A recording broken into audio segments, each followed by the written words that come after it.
It's about the hours spent getting everything just right. It's the attention to detail. Good just isn't good enough. It's the years spent on the water day after day.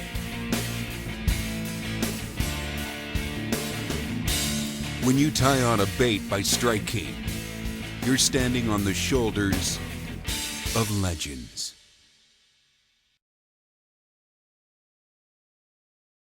I'm Jon VanDam, Bassmaster Elite Series Pro, and one of the questions we've had in Michigan Outdoor News is how to overcome short strikes on a spinnerbait. I mean, it can be super frustrating.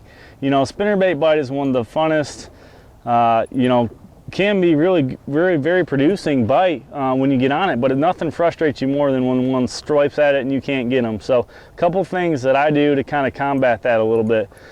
First thing first, take your spinnerbait out of the box. This one is a Strike King spinnerbait. It actually comes with a trailer hook. You know, it doesn't matter what spinnerbait it is, what kind of cover you're fishing. I highly recommend having a spinnerbait that has a trailer hook on it, or you put one on it. You know, that will definitely help with the hook ratio. So another thing I do is, if you notice here how the skirt is actually longer than the trailer hook on this particular spinnerbait, and I'll trim that down. I'll cut it so it's right even with the trailer hook, and what that does, it just makes the profile the same size as where your hooks are. You know, that's part of the reason too, that when those fish are swiping at it, they're swiping at the profile of the bait. So if you don't have that trailer hook on there, you've got quite a bit of bait that's overhanging, you know, and your blade that's overhanging your hook. So making your bait the same, you know, the hook size, the same size profile as the bait.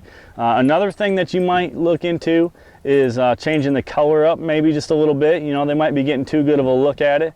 Try something a little bit more natural. Try a bluegill color instead of a shad color, something like that.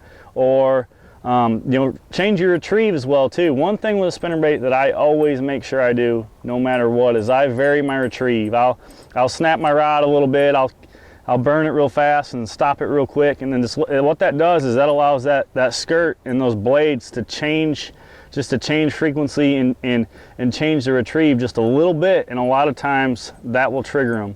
So obviously first thing first, trailer hook, then check your retrieve, your color, and always make sure that your spinnerbait's the same profile. It's not a bigger profile than your blades.